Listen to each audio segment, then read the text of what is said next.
just whatever you want to say, ce que vous désirez dire de l'amour. Ça, c'est le topic. L'amour. L'amour. L'amour ou la mort? Oui. Non, l'amour. Pas le mort. On a suffisant de l'amour. L'amour. L'amour. J'ai rien à dire de l'amour. Rien. Vraiment. À moins que vous me posiez une question. Je veux pas traiter la question de l'amour. Non. Non, il faut que vous posiez une question. Je ne suis pas capable d'improviser des généralités sur l'amour, comme ça. Je ne suis pas capable. Peut-être que c'est ça que vous voulez, que je dise que, devant votre public que je n'ai rien à dire de l'amour en général. Ok.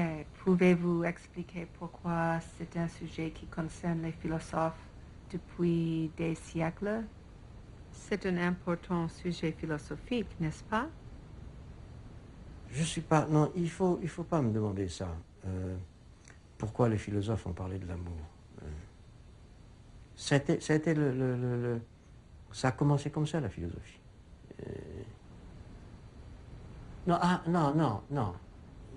c'est pas possible, ça. J'ai la tête vide. Sur l'amour en général, j'ai la tête vide.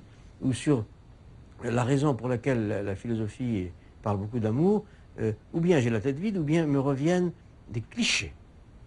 C'est un sujet auquel Platon s'est beaucoup intéressé. Peut-être pouvez-vous en parler?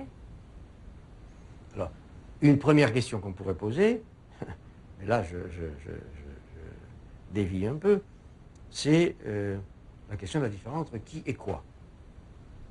Who and what.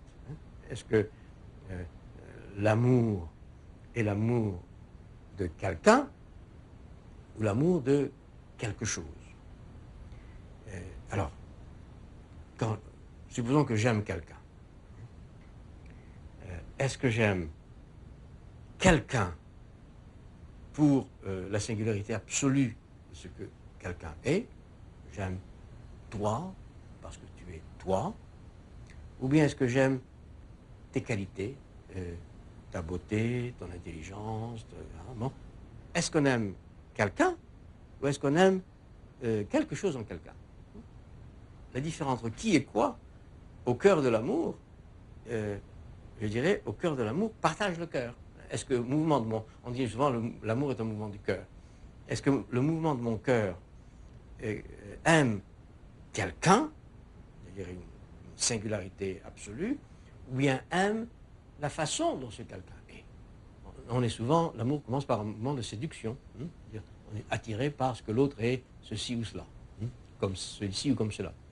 Et inversement, l'amour est déçu et il meurt quand on en vient à se dire, au fond, cette personne ne méritait pas cet amour, en tout cas, n'était pas aussi, alors, ceci, cela que je croyais. Et à ce moment-là, la mort de l'amour fait apparaître qu'on aimait l'autre, non pas parce qu'il était l'autre, mais parce qu'il était ainsi ou ainsi ou ainsi. Donc on aimait quelque chose plutôt que quelqu'un. Ce qui veut dire que l'histoire de l'amour est en quelque sorte, au cœur de l'amour, divisée entre le qui et le quoi. Alors, la question de l'être, revenons à la philosophie, la question de l'être, puisque la première question philosophique, c'était qu'est-ce que c'est l'être? Qui est-il? La philosophia commence par une question au sujet de l'essence de l'être. Donc la question de l'être se divise ici déjà entre qui et quoi. Est-ce que être, c'est quelqu'un ou quelque chose? Et ça, j'en parle de façon un peu abstraite, mais je crois que quiconque, c'est-à-dire tout le monde, en vient à aimer, commencer à aimer, finir d'aimer, est pris dans ce dilemme entre qui et quoi.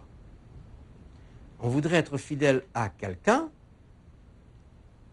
singulièrement, irremplaçablement, et on s'aperçoit que ce quelqu'un n'est pas ce que, n'a pas les qualités, les propriétés, la définition, l'image que je croyais aimer, et donc la fidélité se trouve menacée par une différence entre qui et quoi. Entre qui et quoi, voilà.